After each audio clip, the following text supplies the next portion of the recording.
और साधु महाराज जी उस मृत देह के पास जाते हैं और जो अपमानित कर रहे थे उन्हें पूछते हैं कि तुम कौन हो। और इसे मृत व्यक्ति ने तुम्हारा क्या बिगाड़ा जो मृत्यु के उपरांत भी तुम इसे मार रहे हो, अपमानित कर रहे हो? इसने ऐसा क्या अपराध कर दिया? तब जो मार रहे थे वह बताते हैं कि हे साधु महाराज, मैं कोई और नहीं हूँ। मैं कौन हूँ? इसी शरीर में रहने वाली आत्मा हूँ। कौन हो? इस शरीर में रहने वाली आत्मा। साधु महाराज जी कहते हैं कि तुम इस शरीर में रहे और अब जब इसकी मृत्यु हो गई है तो तुम इसे दंडित कर रहे हो, आखिर क्यों? तब वह दिव्य आत्मा बताती है क्योंकि हे साधु महाराज, यह जो व्यक्ति है जिसकी मृत्यु हो चुकी है, यह मेरा बहुत बड़ा अपराधी है। इसने मेरा अपराध किया है, मेरा नुकसान किया है। क्या नुकसान किया है? तब वह दिव्य आत्मा बताती है कि हे साधु महाराज जी, बड़ी मुश्किल से ईश्वर की कृपा से इसे यह मानव का शरीर मिला था, मानव का चोला मिला था। लेकिन ऐसे अनमोल मानव जीवन को पाकर यह भूल के भी कभी सत्संग में गया नहीं, ना कभी सद्गुरु की शरण में गया, ना कभी उस ईश्वर को जानने की जिज्ञासा रखी, ना कभी कोई पुण्य के काम किए और ना ही कभी हरि भजन किया, ना कभी सुमिरन किया। उस परमात्मा को जानने के लिए यह जीवन मिला था, लेकिन इस जीवन को पाकर इसने अपने जीवन को केवल खाने पीने सोने और धन कमाने में ही क्या कर दिया? गवा दिया। और यही कारण है कि आज जब इस व्यक्ति की मृत्यु हो गई तो मैं इसके शरीर में रहने वाली आत्मा, मुझे क्या हो रही है? मुझे अधोगति की प्राप्ति हो रही है। मुझे अधोगति में जाना पड़ रहा है, 84 में जाना पड़ रहा है, क्योंकि मानव जीवन पाकर कभी भी इन्होंने उस परमात्मा को नहीं जाना और कभी भी भगवान का भजन नहीं किया।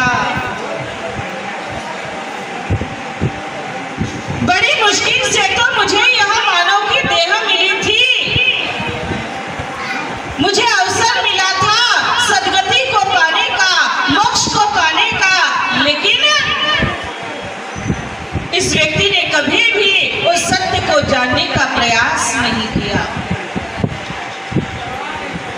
अब मुझे फिर से 84 में जाना पड़ेगा, फिर से उसी 84 लाख योनियों में भटकना पड़ेगा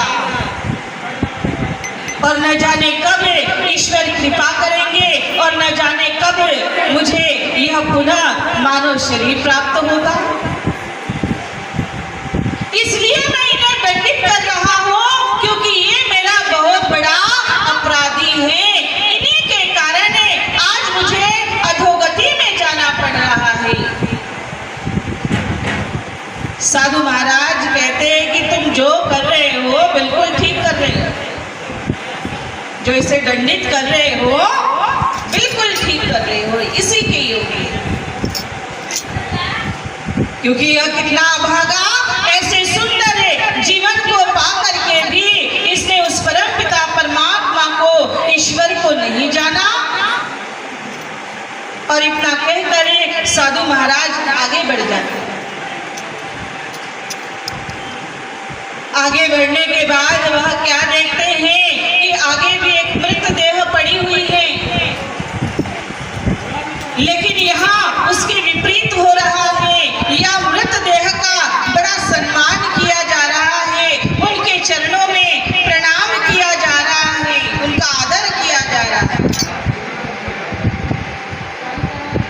साधु महाराज वहां भी पहुंचे और पूछा कि भाई बार बार तुम इनके चरणों में नमन कर रहे हो, प्रणाम कर रहे हो, आखिर यह व्यक्ति कौन थे और तुम कौन हो? तब वह बताते हैं कि हे साधु महाराज जी, मैं इस शरीर में रहने वाली दिव्य आत्मा हूँ और जिनका यह मृत देह है, मृत शरीर है, यह एक बहुत बड़े धर्मात्मा व्यक्ति थे। गुरु महाराज जी के महान भक्त थे। इन्होंने मानव जीवन को पाकर के ईश्वर का भजन किया, सुमिरन किया। मानव जीवन पाकर के इन्होंने दान धर्म के कार्य किए, पुण्य के कार्य किए और आज जब इनकी मृत्यु हो चुकी तो इनके शरीर में रहने वाली मैं दिव्य आत्मा इनके सत्कर्मों के कारण, अच्छे कार्यों के कारण मुझे आज सद्गति की प्राप्ति हो रही है, मुझे मोक्ष की प्राप्ति हो रही है, मुझे प्रभु के चरणों में स्थान प्राप्त हुआ है। और यह सब इन्हीं के कारण संभव हुआ है, इन धर्मात्मा के कारण। और इसलिए मैं इनके चरणों में बार बार वंदन कर रहा हूँ, बार बार प्रणाम कर रहा हूँ। साधु महाराज जी भी बड़े प्रसन्न होते हैं और वह भी उन धर्मात्मा के चरणों में क्या करते हैं? वंदन करते हैं, प्रणाम करते हैं। कहने का तात्पर्य यही है कि मानव जीवन उन दोनों ही व्यक्ति को मिला था, लेकिन एक अपने जीवन के अंदर केवल काम धंधों में फंसे रहे, खाना पीना सोना इन्हीं बातों में लगे रहे और वह अपनी आत्मा को किस ओर ले जाते हैं? अधोगति की ओर ले जाते हैं। और दूसरे जो थे वह आप लोग जैसे धर्मात्मा थे, जैसे आप सब लोग अपना अनमोल समय निकाल करके यह सत्संग में आए हो, हरि चर्चा को, राम कथा को, सत्संग को श्रवण कर रहे हो। ऐसे वह धर्मात्मा थे जिन्होंने वह अपनी आत्मा को किस ओर ले जाते हैं? सद्गति की ओर ले जाते हैं, वह अपनी आत्मा को मोक्ष की ओर ले जाते हैं। कहने का भावार्थ यही है कि जरा सोचो, विचार करो, परमपिता परमात्मा ने मानव का जीवन हमें भी दिया है कि नहीं दिया? मानव का जीवन हमें मिला है। अब इस मानव जीवन को पाकर हमें निर्णय करना है कि हम अपनी आत्मा को किस ओर ले जाए। हम अपनी आत्मा को अधोगति की ओर ले जाना चाहते हैं, 84 की ओर ले जाना चाहते हैं, कि हम अपनी आत्मा को सद्गति की ओर ले जाना चाहते हैं, मुक्ति की ओर ले जाना चाहते हैं। इसका निर्णय किन्हें करना है? हमें करना है। और अगर हम अपनी आत्मा को मोक्ष और सद्गति की ओर ले जाना चाहते हैं, 84 के बंधन से मुक्त करना चाहते हैं, तो हमें अपने जीवन के अंदर सद्गुरु की शरण में जाना होगा और सच्चे सद्गुरु के द्वारा उस आत्मज्ञान को प्राप्त करके ईश्वर का भजन करना होगा, सुमिरन करना होगा। संसार में कोई भी व्यक्ति भवसागर से पार नहीं जा सकता। देखो, जिस संसार के अंदर हम रह रहे हैं बड़ा लुभावना लग रहा है, बड़ा अच्छा लग रहा है। संसार से जाने का मन होता है? मन होता है? नहीं? 2 दिन के लिए भी अगर किसी को कहा जाए कि 2 हफ्ते के लिए 2 दिन के लिए आश्रम में आ जाओ तो 100 काम याद हो। कितना लुभावना, कितना लगाव है।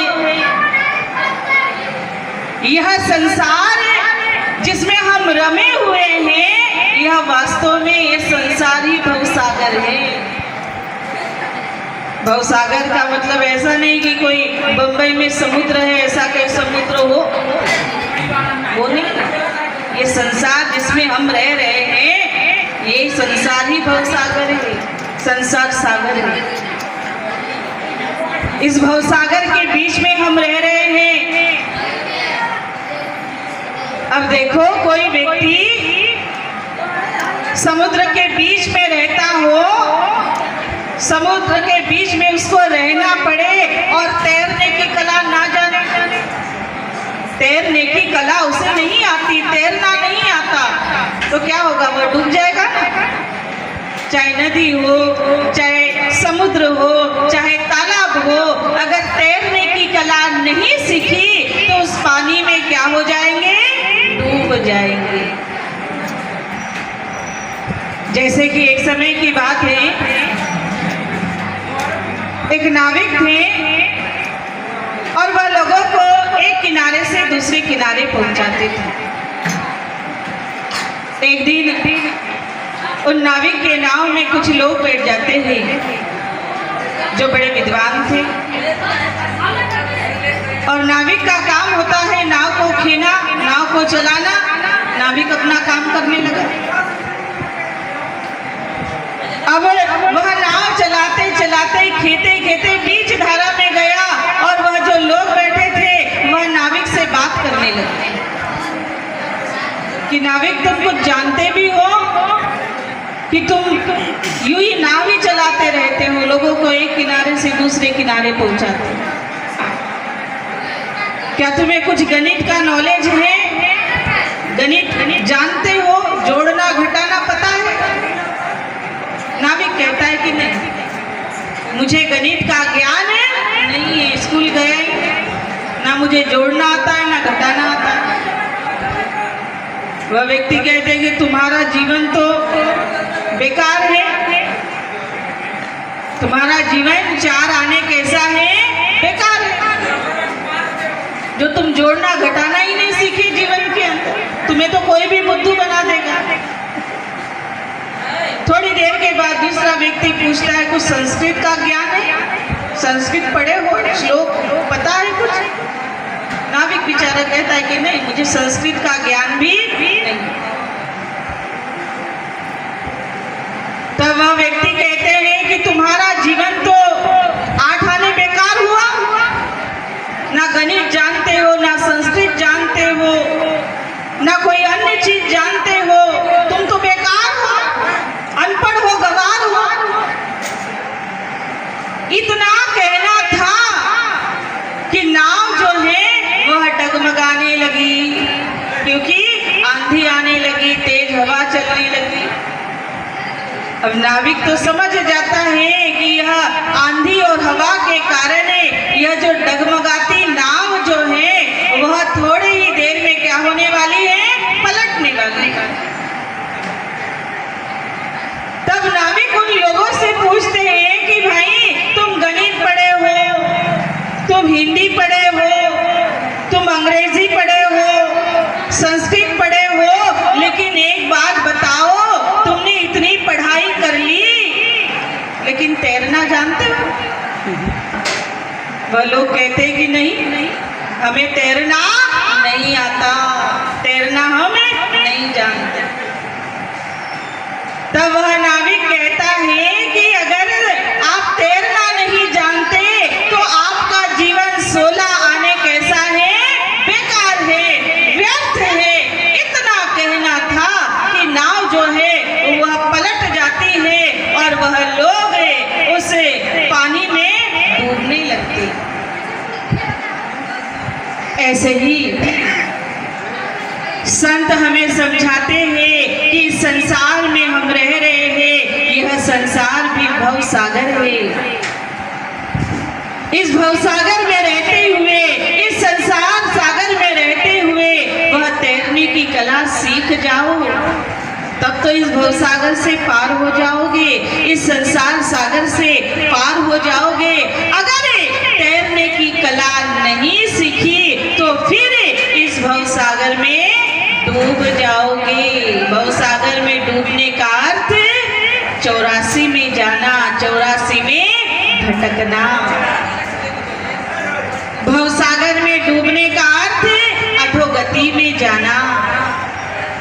इसलिए संसार के अंदर जो सच्चे सद्गुरु होते हैं, सच्चे महापुरुष होते हैं, वह हमें जीवन जीने की कला सिखाते हैं, वह हमें तैरने की कला सिखाते हैं, वह हमें ध्यान की, भजन की, सुमिरन की ऐसी विधि बताते हैं जिस विधि को जानकर मनुष्य अपने सारे कर्तव्यों को भी निभा सकता है और साथ साथ में हरि भजन करके, ईश्वर की साधना करके, ईश्वर का ध्यान करके अपने मानव जीवन को भी सफल बना सकता है। तो आइए आप लोग भी वह तैरने की कला सीखना चाहते हो, वह ध्यान की कला, भजन करने की कला सीखना चाहते हो तो समय के सच्चे सद्गुरु की शरण में जाओ। तो जिन्होंने ज्ञान को जाना है वह ध्यान, भजन, सेवा, सिमरन करे, और जिन्होंने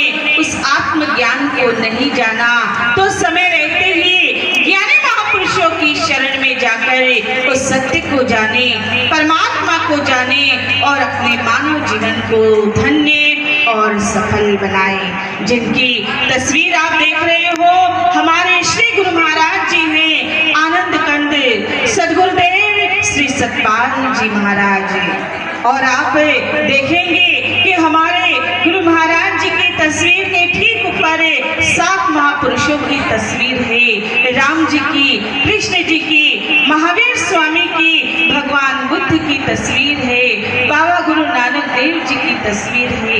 इसका मतलब इन महापुरुषों ने जिस ज्ञान का प्रचार किया, जिस आत्मज्ञान का प्रचार किया, जिस धर्म का प्रचार किया, हमारे श्री गुरु महाराज जी और हमारी संस्था मानवतान सेवा समिति उसी सच्चे ज्ञान का प्रचार करती है।